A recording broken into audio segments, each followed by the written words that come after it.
رحم اللہ من قرأ الفاتحہ۔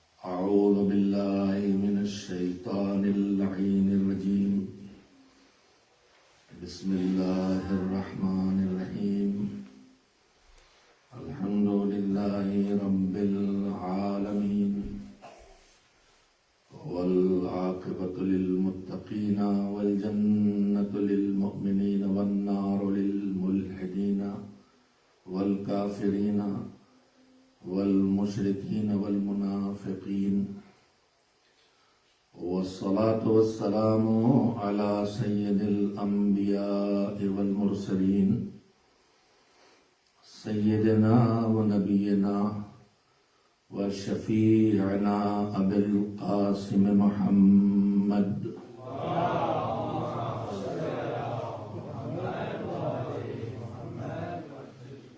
وآل الطیبین الطاہرین المعصومین المظلومین، واللعنۃ الدائمۃ الباقیۃ علی اعدائہم اجمعین من الآن الی یوم الدین، اما بعد فقد ورد عن سید الشہداء الامام الحسین علیہ السلام فی وصیۃ لہ الی اخیہ محمد الحنفیہ، انی لم اخرج اشرا ولا بطرا ولا مفسدا ولا ظالما، وانما خرجت لطلب الاصلاح فی امت جدی۔ صلوات بھیجیں محمد و آل محمد۔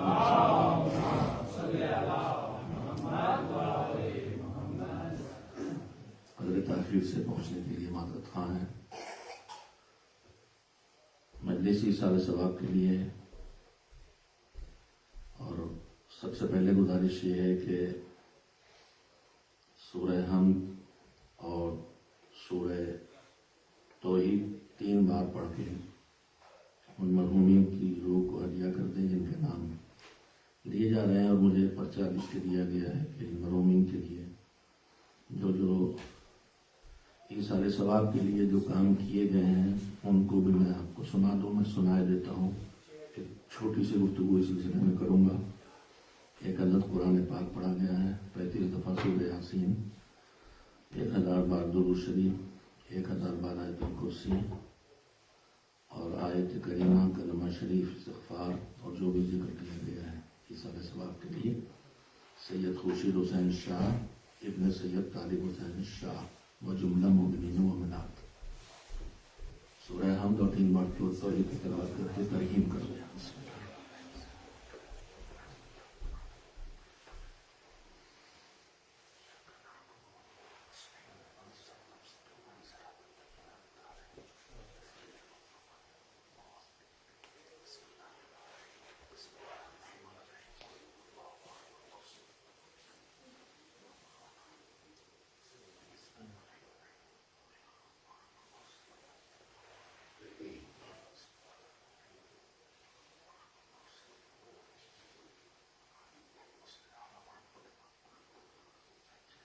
ایک بار صلوات بھیجیں محمد و آل محمد علیہ السلام۔ ایام اعزاں ہیں اور سرکار سید الشہداء حضرت امام حسین علیہ السلام نے جو قربانیاں دی تھیں ان کی یاد کے لیے ہم لوگ جمع ہوتے ہیں۔ اس کے پیش نظر کہ جب ان کے لیے فرش ادا لکھے، ان کی مجلس ہو، ان پر سننے کے لیے، ان کے بارے میں گفتگو کرنے کے لیے ہم جمع ہوں اور ان پر گریہ کرنا ہمارا ایک ہدف ہو، تو اس وقت ہمیں خود سید الشہداء علیہ السلام کے ارشادات اور سیرت کے بعد اور ان سے پہلے کی جو ہادیان دین آئے ہیں ان کی ارشادات و سیرت پر نگاہ رکھتے ہوئے اپنی اس عبادت کو اس طرح انجام دینا ہے کہ اس عبادت سے، عزاداری کی عبادت سے وہ ہدف اور وہ مقصد پورا ہو جس ہدف اور جس مقصد کے پیش نظر پروردگار عالم نے اس عبادت کا اتنا اہتمام کیا ہے۔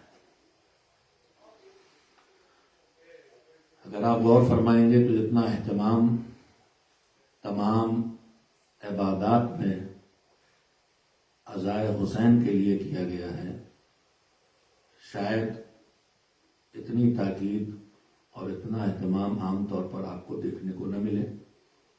میں سب سے پہلے ان کلمات کا ترجمہ کر دوں اپنے بچوں اور جوانوں کے لیے جن کو میں نے اس مجلس کے آغاز میں زبان پر لانے کا شرف حاصل کیا۔ سید الشہداء کی کلمات ہیں، الفاظ ہیں، تحریر ہے، جو آپ جناب محمد حنفیہ کو، جنہیں مدینے میں امام روک کے آئے تھے، 2 جملے میں جناب محمد حنفیہ کے بارے میں، آج کل گوگل کی آزاد دنیا ہے اور واٹس ایپ پر ہر آدمی عالم وقت ہے، اس لیے نوجوانوں کو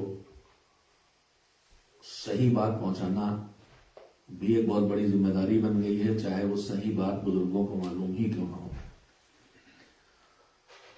کچھ تذکرے وہ بھی پیدا ہو گئے ہیں جو اعتراض اٹھا رہے ہیں، باہر ہوتے تو کوئی بات نہیں تھا، وہ تو صدیوں سے چل رہا ہے، اندر بھی اب آ گئی ہے ایسی فکریں کہ جو جناب محمد حنفیہ اور ان جیسے 2-3 اور بزرگ جنہیں امام حسین ساتھ نہیں لے گئے تھے، میں نے جملہ جان بوجھ کے کہا ہے، جو امام حسین کے ساتھ نہیں گئے تھے، میں نہیں کہہ رہا ہوں، میں کہہ رہا ہوں جنہیں امام حسین اپنے ساتھ نہیں لے گئے تھے۔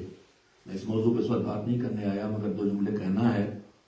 انہی بزرگوں میں ایک جناب محمد حنفیہ ہیں، ان کے لیے روایات موجود ہیں ان صادق کی کہ امام نے ان سے کہا تھا کہ آپ یہیں رہیں اور آپ میری آنکھ بند کر کے یہاں رہیں مدینے میں، اور مجھے پل پل کی خبر یہاں کی دیتے رہیں۔ تو جو نہیں گئے تھے وہ نہیں گئے تھے کہنا غلط ہے، صحیح نہیں ہے، کہنا یہ چاہیے ان کے بارے میں کہ جنہیں امام ساتھ نہیں لے گئے تھے، امام نے کام بانٹے تھے، جناب مسلم کو کوفے بھیجا، ان کو یہاں روکا، ان کو وہاں بھیجا، ان میں وہ پھر ہیں جو شہداء کے کربلا کی فہرست میں شامل ہیں۔ اور یہیں پہ جملہ مجھے یاد آتا ہے، اللہ کس سے کون سی بات کہلا لے، علامہ مودودی کا جملہ ہے، آپ حضرات نے پڑھا ہی ہوگا کہ کسی نے ان کے سامنے جا کے کہا، بڑے بڑے اصحاب اور فرزندان اصحاب کے نام لیے، تاریخ آپ کے سامنے ہے کہ فلاں فلاں فلاں نے یزید کی بیعت کر لی، تو امام حسین نے کیوں نہیں کی؟ تو انہوں نے جواب دیا، دیکھیے جو حضرات پڑھتے سنتے ہیں، انہوں نے جواب دیا کہ سوال یہ نہیں ہے کہ فلاں کے بیٹے نے اور فلاں کے بیٹے نے اور فلاں کے بیٹے نے بیعت کر لی، جتنے بڑے لوگوں تو حسین نے بیعت نہیں کی، کیوں نہیں کی؟ سوال یہ ہے کہ جب حسین نے یزید کی بیعت نہیں کی تھی تو انہوں نے کیوں کی؟ خیر، تو درمیان میں جملے آئے، میں 2 جملے کہہ دیا آپ سے۔ یہ وصیت ہے جو سید الشہداء جناب محمد حنفیہ کے لکھ کے دے کے آئے تھے، اور اس وصیت کو ہمیں شروع سے پڑھنا چاہیے، لیکن اس وقت ظاہر اس کی گنجائش نہیں ہے۔ وصیت کے ابتدائی حصے میں اپنے عقائد کو امام وقت ہے اور بیان کر رہا ہے، تو پھر ہماری اور آپ کی نگاہ میں اس مسئلے کی اہمیت کم نہ ہونا چاہیے کہ ہم اپنے عقائد کو، امام کو تو ظاہر ہے انہی کے وہ معصوم ہیں اور ان کی دی ہوئی سیکھ سے ہم دین تک پہنچتے ہیں، لیکن ہمیں اپنے عقائد کو بارگاہ خدا میں پیش کرنے کے لیے مؤثق فقہا اور علماء سے اس کی توثیق کرا کے اسے محفوظ کرنا چاہیے بارگاہ خدا میں۔ یہ بھی وصیت کے ساتھ ایک وصیت اور ہے، اور دعائیں موجود ہیں کہ اپنے عقائد کو دلیلوں کے ساتھ سوچو اور سارے عقائد کو دلیلوں کے ساتھ سوچنے کے بعد بارگاہ خدا میں ایک دعا کرو. عربی میں کلمات بھی اس کی لکھے مفاہیم میں کہ میں مالک تیرے حوالے اپنی عقائد کر رہا ہوں، اور جب مجھے ضرورت پڑے گی اس وقت یہ امانت میری مجھے واپس کر دینا ہی نہیں وقت موت. اس لیے کہ آخری حملہ اس وقت ہوتا ہے. اس وصیت میں پہلے توحید اور رسالت ان چیزوں کو بیان ہے. اس کے بعد امام نے مدینہ چھوڑا اور مکے جا رہے ہیں، اور پھر آگے جو کچھ اقدام کریں گے وہ امام کے پیش نظر ہے.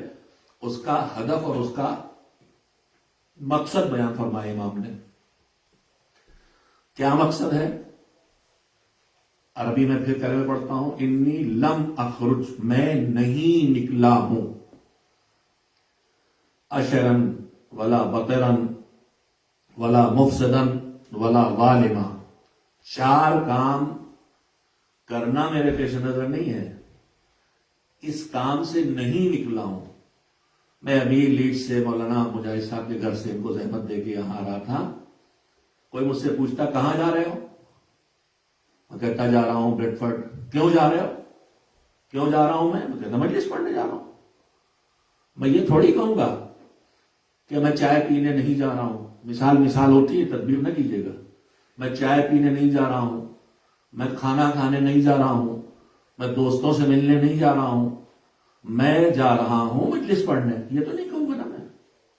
تو جب میں نہیں ان باتوں کی طرف توجہ دیتا کہ کیا نہیں کرنے جا رہا ہوں، تو پھر سید الشہداء نے پہلے اس کی لسٹ کیوں بنا دی؟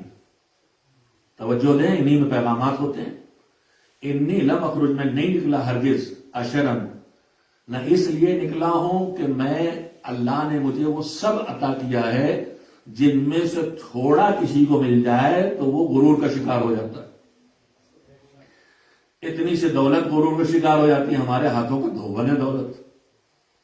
اتنا سے اقتدار آتا ہے آدمی کے پاس تو غرور کا شکار ہو جاتا ہے. ہمارے ہاتھوں میں کائنات ہے. ہمارے باپ اشارہ کر دے تو ہمارے نانا ہاتھ اٹھا دے تو سورج واپس آ جائے. باپ کہہ دے تو مٹی کی دیوار سونے کی ہو جائے. تو ہمارے پاس تو وہ سب ہے جس پر آدمی اکڑتا ہے.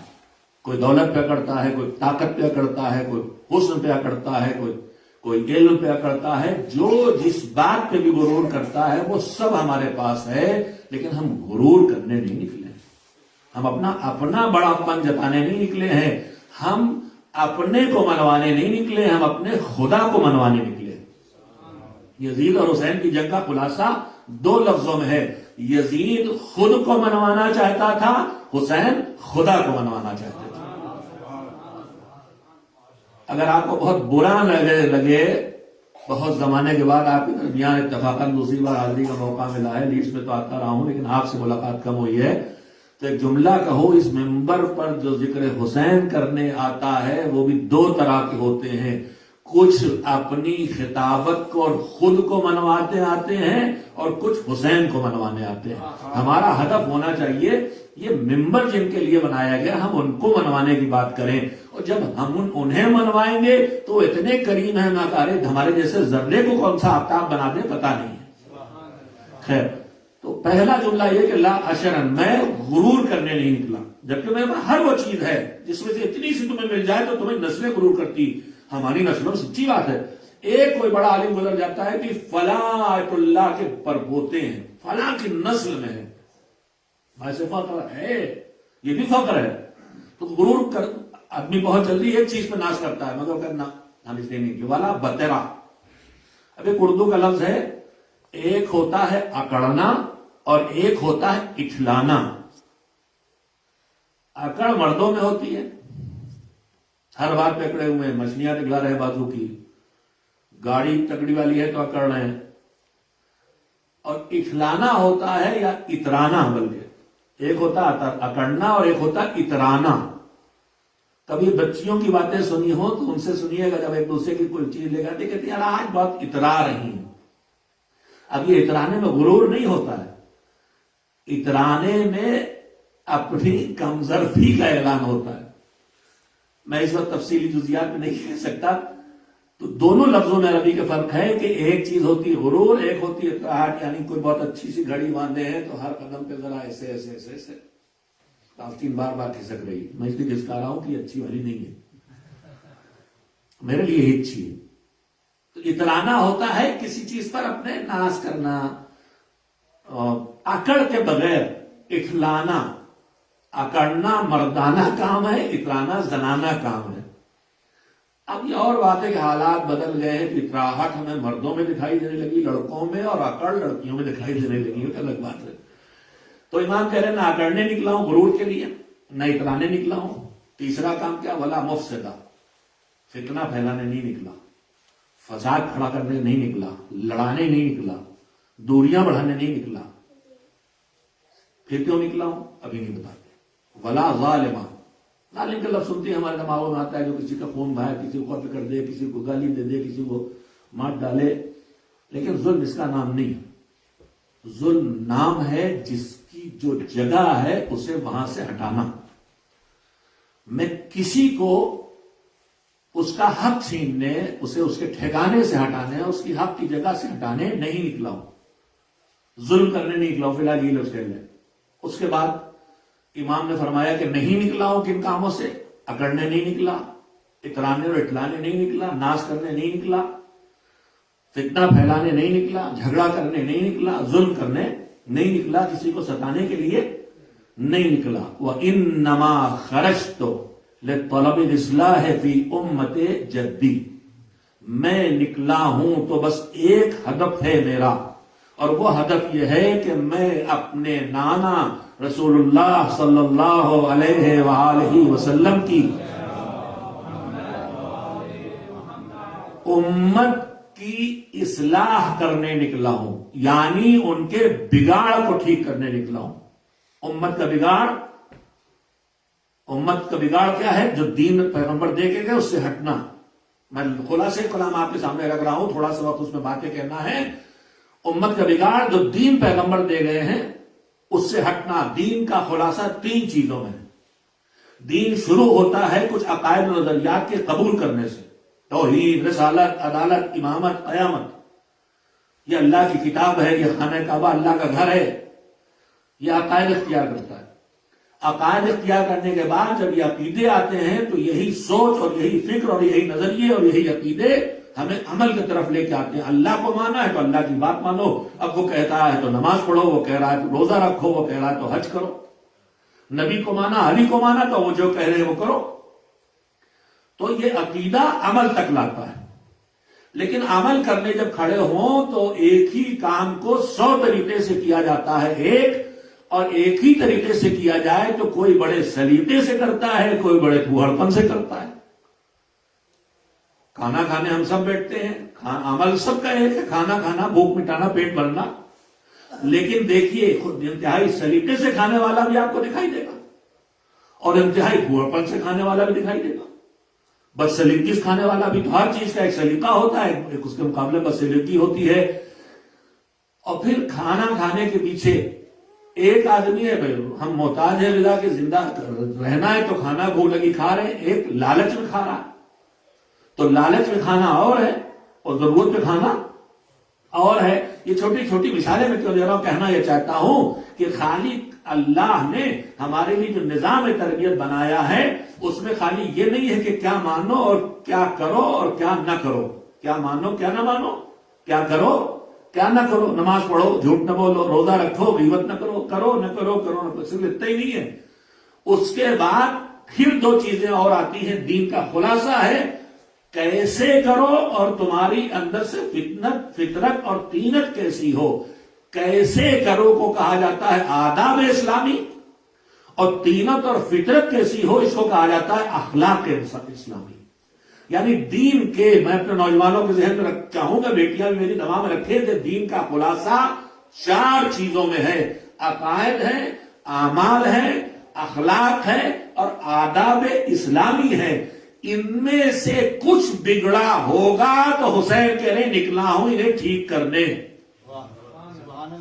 توحید بگڑے گی تو سنبھالوں گا، نبوت کمزور ہوگی تو سنبھالوں گا، ولایت میں حملہ ہوگا تو سنبھالوں گا، قیامت کا عقیدہ کمزور کیا جائے گا تو ٹھیک کروں گا، اور اس کے بعد اب نماز کا مذاق اڑے گا تو میں سامنے کھڑا ہوں گا، روزوں کی توہین ہوگی میں سامنے آؤں گا، بے عمل بنانے کی کوشش ہوگی میں سامنے آؤں گا جو یزید کر رہا۔ اگر اخلاق بھی بگڑے گا، بس سلیقی تمہارے کاموں میں آئے گی، یا تمہارے کہیں بخل دکھائی دے گا، کہیں بزدلی دکھائی دے گی، تو میں اسے بھی برداشت نہیں کروں گا، نہ دلوں کے کینے کو برداشت کروں گا، نہ زبان کی خرابی کو برداشت کروں گا، یہ سب ٹھیک کرنے آیا ہو۔ تو میرے عزیزوں، بس میں وقت اب نہیں اس کی تفصیل میں نہیں جاتا، اہتمام اعضاء کے ایک دو نمونے رکھوں گا، لیکن اس عزاداری کا اتنا اہتمام کہ نسلیں بیت گئی ہیں مگر آج تک عزاداری گھٹنے کے بجائے بڑھتی جا رہی ہے۔ جتنا دبایا جاتا ہے اتنا ابھرتی ہے، جتنا کچلا جاتا ہے اتنا ہی نکھر کے سامنے آتی ہے۔ یہاں جوان بیٹھے وہ شاید جملے کو محسوس نہ کر سکیں، خطیب اعظم مولانا سید غلام عسکری اللہ مقامہ جو ہندوستان میں ہم سب کے مربی تھے، انہوں نے بنیت الطالبین کتاب ہے عبد القادر جیلانی کی، جس میں انہوں نے اس کی تمہید میں یہ فقرے لکھے ہیں، ان میں سے ایک فقرہ یہ لکھا ہے کہ یہ عزاداری کے مخالف یہ بات نہیں جانتے کہ جیسے مہندی کو جتنا پیسا جائے اس کا رنگ نکھرتا ہے، ویسے عزاداری کو جتنا دبایا جاتا ہے اتنا ہی ابھرتی جاتی ہے۔ نعرہ حیدری، حیدری، حسینیت، یزیدیت، اشنودی محمد و آل محمد بلند الصلوات۔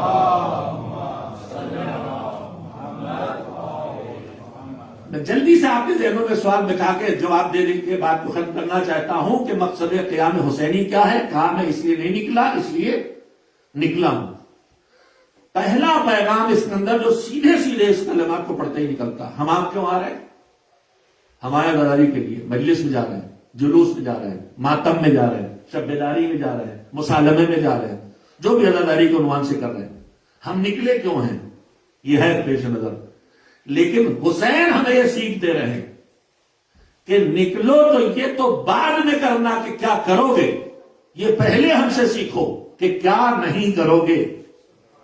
عزاداری کے جلوس میں جاؤ گے، مجلس کرو گے، تبرک بانٹو گے، ماتم کرو گے، مجلس پڑھو گے، مجلس سنو گے، شاعری کرو گے، مرثیہ پڑھو گے، مرثیہ سناؤ گے، چاہے جو کچھ کرنا، لیکن چار چیزوں کا خیال رکھنا۔ عزاداری کے لیے نکلو تو نہ کسی کو نیچا دکھانے کے لیے نکلو، نہ کسی کے آگے اونچا بننے کے لیے نکلو، نہ لڑانے کے لیے نکلو، نہ کسی کا حق مارنے کے لیے نکلو۔ پہلے یہ چار برائیاں شام کے دربار میں رکھ کے چلے آؤ، تب کربلا کے میدان میں قدم رکھو، جس کا نام آج عزاداری ہے۔ ایک صلوات بھیجے محمد وآل محمد۔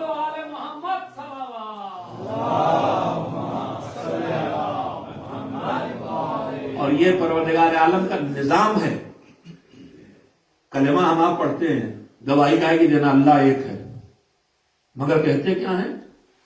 لا الہ، کوئی پروردگار نہیں ہے، الا اللہ، بس ہے تو اللہ ہے، یعنی پہلے نہیں پھر ہاں۔ اسے اگر خالی ہاں ہو تو ایک ہاں میں دوسری ہاں آ سکتی ہے۔ اللہ بھی ہے اور وہ بھی ہے، لیکن جب پہلے ہی کہہ دیا کہ کوئی پروردگار نہیں بس اللہ، تو نہیں پہلے ہاں بعد میں، یعنی نیکیوں پر آنے کا یا دین پر آنے کا یا مذہب پر آنے کا یا ہدف کربلا اور مقصد کربلا کی راہ پہ چلنے کی پہلی شرط یہ ہے کہ برائیوں کو نہیں تب خوبیوں کو ہاں۔ حسین نے نہیں کے ذریعے دین بچایا ہے۔ کلمہ دو جملے، پھر بزرگوں کی میں سے کسی کی بات یاد آ گئی، کلمہ دو جملوں سے بنا ہے، ایک ہے نہیں اور ایک ہے ہاں۔ لا الہ نہیں ہے، الا اللہ ہے۔ کلمہ بنا ہے ایک نہیں سے اور ایک ہاں سے، کلمہ بچا بھی ہے ایک نہیں سے اور ایک ہاں سے۔ کلمہ بچا ہے ذوالعشیرہ میں علی کی ہاں سے اور کربلا میں حسین کی نہیں سے۔ بنا ویسے ہے، بچا اس سے ہے، لیکن اس میں نہیں پہلے ہے۔ جوان ہیں تشریف فرما جن کو مذہب کی طرف متوجہ ہیں، جو خود کو مذہب کی راہ پر کی مزاج کے مطابق ڈھالنا چاہتے ہیں، ان کے لیے یہ آپ کی امام بارگاہ ماشاءاللہ بہت شاندار ہے، بالکل مینٹین ہے، لیکن سال دو سال چار سال گزرنے کے بعد جب پینٹ خراب ہوتا ہے تو دوبارہ پینٹ کرتے ہیں نا، تو پینٹ کرتے ہیں تو کیا طریقہ اپناتے ہیں؟ ایسی برش لیا کھڑے ہو گئے کوتاہی شروع کر دی، پہلے کھرچ کے جو پرانا خراب پپڑ سپڑ کائی وائی ہے وہ سب چھڑایا جاتا ہے، تب اچھا والا لگایا جاتا نیا۔ اگر اسی پرانے پہ پوت دیں تو 2 مہینے کے بعد پھر وہ دانت نکال کے دکھائی دینے لگا، دانت نکالے دکھائی دے رہے، پپڑ اکڑ گئے۔ مجھے تو ایسے ہی لگتا ہے جیسے دانت دکھا رہی ہو بلڈنگ کے، بڈھے ہو گیا اور ٹھیک کرو گے۔ تو اگر آپ پرانے پہ یوں ہی لپائی پھوتائی کر دیں تو 4 دنوں کے بعد یہ نیا والا بھی برباد ہو جائے گا، لیکن کھرچ کے صاف کریں پھر ہلکا سے پینٹ بھی لگائیں گے تو 1-2 سال چلے گا۔ مذہب نے سکھایا ہے اپنے کو ٹھیک کرنے کا طریقہ، پہلے اپنے کو خرابیوں سے صاف کرو، پہلے گناہوں کو چھوڑو، پہلے اللہ کی نافرمانی چھوڑو، پہلے اخلاق بد چھوڑو۔ جب برائیوں سے بچ جاؤ تو ایک نیکی بھی اپنا لوگے تو تمہیں نجات دلانے کے لیے کافی ہو جائے گی۔ یہی پیغام کربلا کے اس مسافر نے ہمیں اس سفر میں دیا ہے۔ تو اب ہدف عزاداری کا وہی ہونا چاہیے جو ہدف خود حسین کے قربانی کا تھا، اور وہ ہے دین کی بقا، دین کی حفاظت، اور دین کو ہر طرح سے، ہر خطرے سے بچانا اور ہر مرحلے میں بچانا۔ عقائد دین کی حفاظت بھی یہ عزاداری کرے۔ یہ مجلسیں ایسی ہوں کہ ہمارے توحید سے لے کے معاد تک کے، قیامت تک کے عقائد کو مضبوط کریں۔ کہیں ایسا نہ ہو کہ ہم ایک عقیدے پر اتنا زور ڈال دیں کہ دوسرا عقیدہ ہلکا پڑھے لکھے حضرات تشریف فرما ہے۔ جس بات کی طرف اشارے میں کہہ رہا ہوں، اشارے ہی میں کہوں گا، اللہ کرے آپ سمجھ سکیں۔ دشمن ہمیشہ ہمارے دین پہ لگا رہا، اس دشمن کی کوششوں میں ایک کوشش ہے وہابیت کی ایجاد۔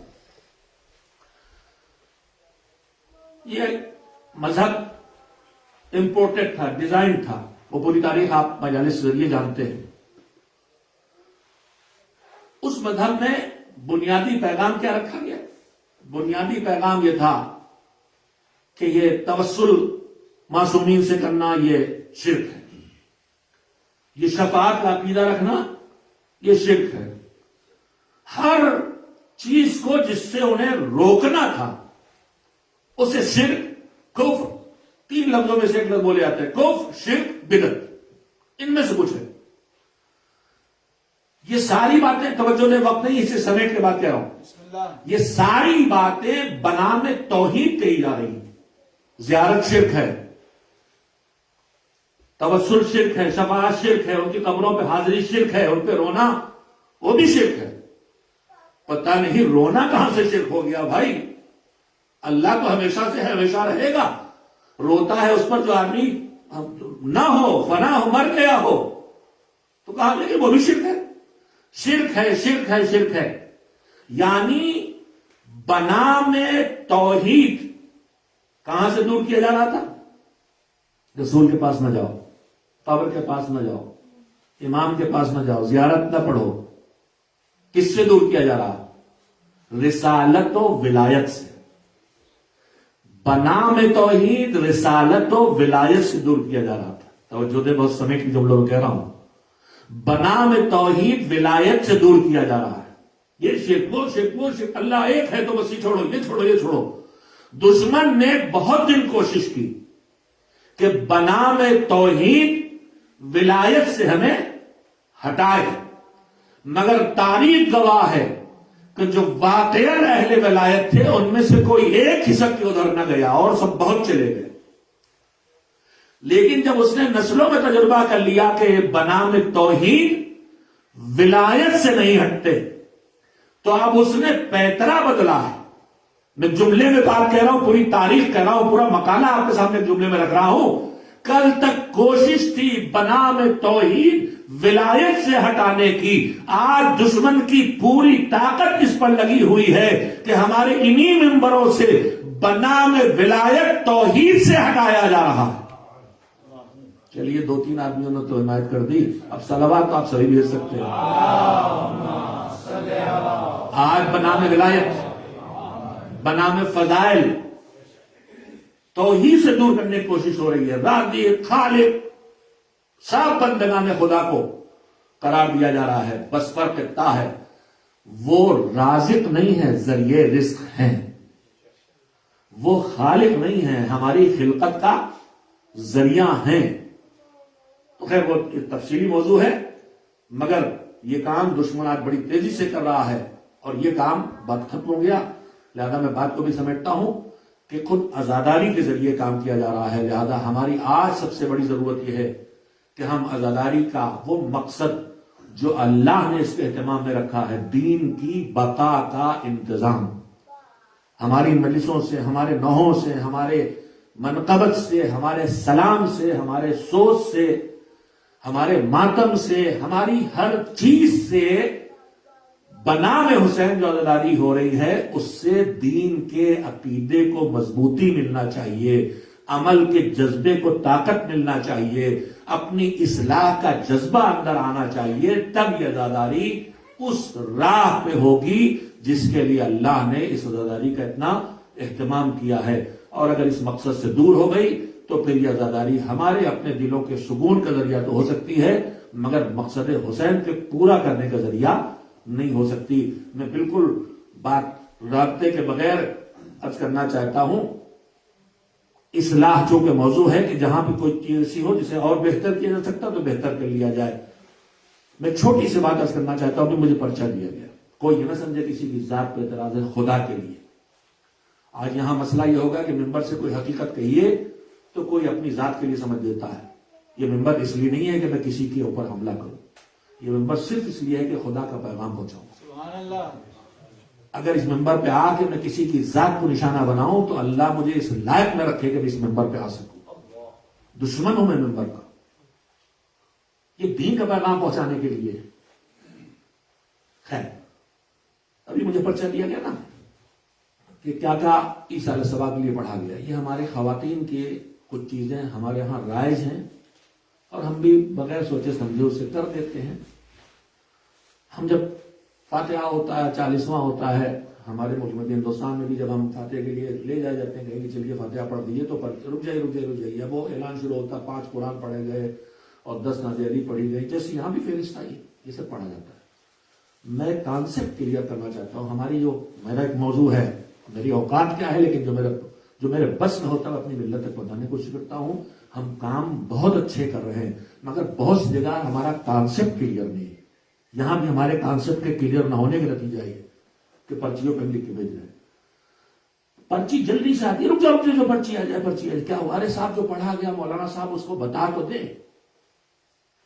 اب گویا خواتین کے ذہن میں بیٹھا ہوا ہے کہ اگر مولانا صاحب یہ پرچی پہ لکھ کے پڑھیں گے نہیں تو گویا اس ثواب کا الاٹمنٹ رکا ہوا ہے. ورنہ پرچی پڑھوانے کیا مطلب ہے؟ ورنہ مذہب ہم سے کیا کہہ رہا؟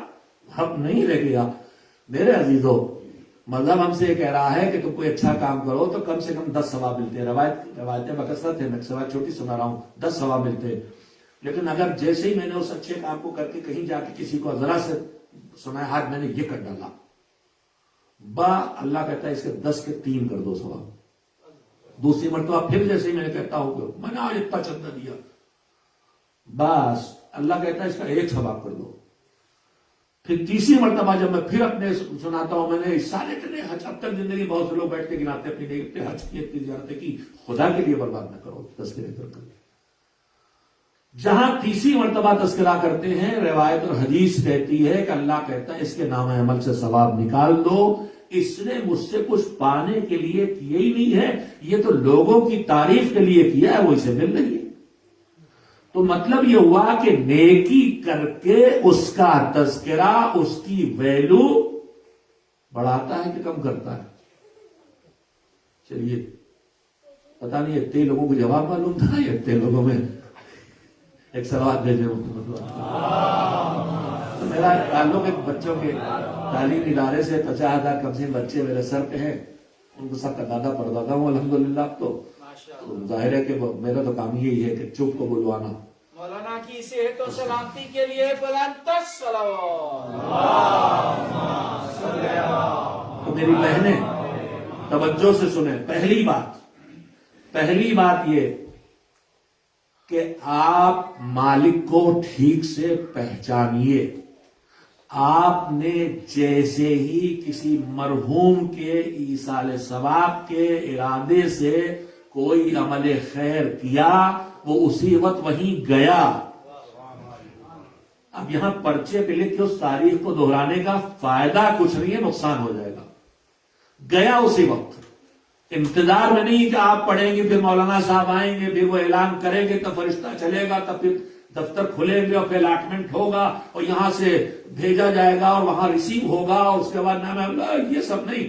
آپ دوسری بات جو میں اپنے بھائیوں سے کہنا چاہوں، ہم کئی فاتحہ کے لیے بلائے جاتے ہیں، ہم کھڑے ہوئے مرحوم کے لیے فاتحہ پڑھ دیے، فوراً سید صفی حیدر ابن سید حسن جعفر مرحوم. کیا مطلب؟ ہم عدالت دنیا پہ قیاس کر رہے ہیں اللہ کے دربار، اللہ کی بارگاہ کو. عدالت میں ملزم مجرم پکارے جاتے ہیں تو فلاں ولد فلاں، اس لیے ایک نام کے 4 آدمی ہو سکتے ہیں. تو اب یہ صفی حیدر کون سے؟ جن کے باپ کا نام حسن جعفر مرحوم تھا، ان کو ہم بلا رہے ہیں. تو یہ جاہلوں کی دنیا ہے. توجہ دیں، جہاں نام اور باپ کا نام بتانے کی ضرورت ہوتی ہے، آپ جس کے ایصال ثواب کے لیے کھڑے ہوئے ہیں، آپ کو خود بھی نام معلوم نہ ہو، خالی نیت کیجئے فلاں مرحوم کے لیے، مالک جانتا ہے وہ وہاں پہنچ جائے گا، الاٹمنٹ میں کوئی غلطی ہونے والی نہیں ہے. ہم اپنے مالک ہی کو نہیں پہچانتے، اس لیے ہم فلاں ابن فلاں کہیں غلطی ہو گئی، یہ فرشتے کہیں غلط لکھ گئے، ارے یہ سب ہم سے بہت زیادہ قابل ہے، سب پتا. آپ کی نیتوں کو جاننے والا ہے، ہمارے ارادوں کو جاننے والا. اور پھر لکھوانے کو کہ اچھا مولانا لکھ دیں، حرج کیا؟ تسکین و تصفی ہوتی ہے. تو حرج یہ ہے جو میں نے ابھی آپ کو بتا دیا کہ لکھ کے اعلان کروانے میں حرج یہ ہے کہ جو کار خیر چھپ کے جتنی ویلیو اس کی بنی تھی، جیسے اس کا تذکرہ شروع ہوگا اس کی ویلیو گھٹنا شروع ہو جائے گی. ایک صلوات بھیج دے محمد والے محمد. جو وقت میں تو نہیں ہے، گنجائش ختم ہو گئی. میں یہیں پہ بلا کسی تمہید اور ربط کے ذکر مصیبت پہ آ جانا چاہتا ہوں. عزیزو، دن وہ ہیں کہ جب کربلا میں تپتی ہوئی لاشوں کو چھوڑ کے لٹا ہوا قافلہ بے کجاوا اونٹوں پر بٹھا کے کربلا سے کوفے اور کوفے سے شام کی طرف لے جایا گیا ہے. اور اس وقت کوفے سے شام کے درمیان کا سفر جاری ہے. اس سفر کی درمیان جو مظالم ہیں ان کی تاریخ بھی طولانی ہے، مگر اس میں سے ایک چھوٹا سا تذکرہ تو آنسو ہمارے آپ کے نکل جائیں. ہمیں آپ کو پتا ہے کہ عاشور کے دن جو جب تک جیا پیاسا تھا، جب شہید ہوا تو اس کی تشنگی ختم ہو گئی. اسی لیے ہم دیکھتے ہیں کہ جو حسین سے جتنا قریب تھا، کبھی کبھی ہماری خود غرض ذہنوں میں بات آتی ہے کہ اپنوں کو حسین نے روک کے بچا کے رکھا تھا. حسین نے بچا کے نہیں رکھا تھا اپنوں کو. تاریخ ترتیب شہادت دیکھیں گے تو جو حسین سے جتنا قریب ہے اتنی دیر میں شہادت کی اجازت دی اس کو. مگر یہ نہیں ہے کہ چہیتے اس لیے روکا ہے.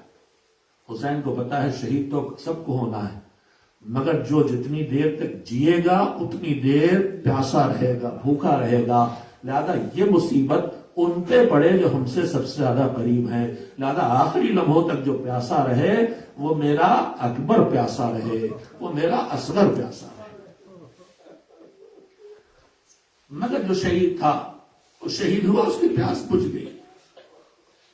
مگر جو اسیر تھے پانی تو ان کو ملا، میں اس سے انکار نہیں کرتا، مگر مجھے اکثر یہ دیکھنے کو ملتا ہے کہ نہ انہیں جی بھر کے کبھی پیٹ بھر کے کھانا ملا ہے، نہ پیٹ بھر کے پانی ملا ہے، جس کا ثبوت پھوپھی کو بیٹھے بیٹھے نماز پڑھتے دیکھ کے امام نے جو جانتا ہے مگر بتانے کے لیے پوچھ رہا ہے، پھوپھی اماں یہ بیٹھ کے نماز کیوں؟ کہا بیٹا تم امام ہو، تم بہتر جانتے ہو، تم پر خود بھی گزرتی ہے، کھانا پانی اتنا کم آتا ہے کہ اکثر بچوں کو پورا نہیں پڑتا،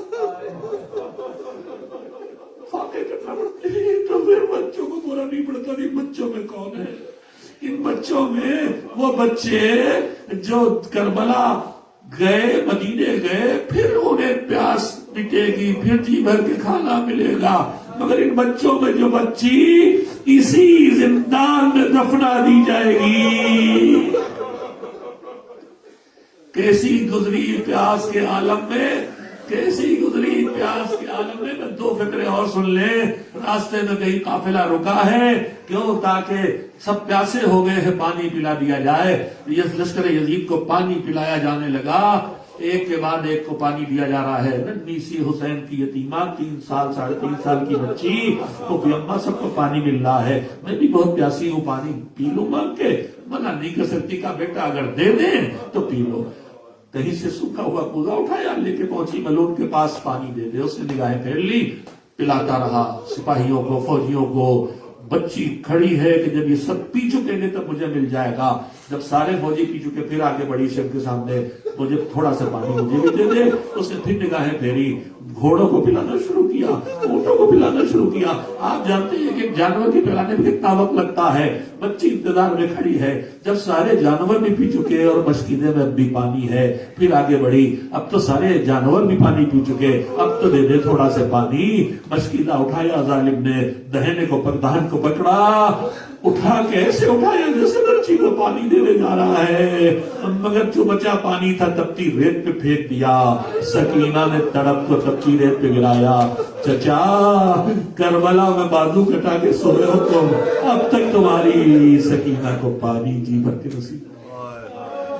وَسَيَعْلَمُ الَّذِينَ ظَلَمُوا أَيَّ مُنقَلَبٍ يَنقَلِبُونَ.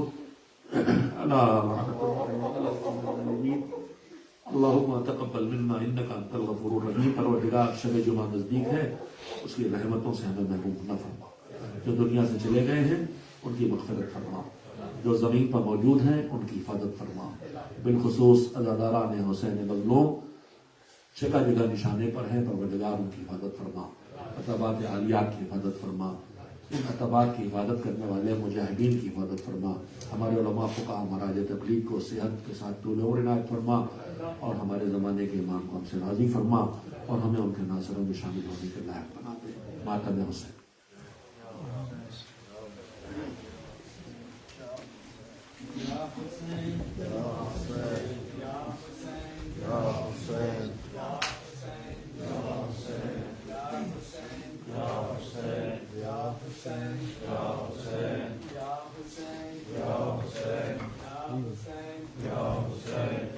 Hussein,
ساتھ میں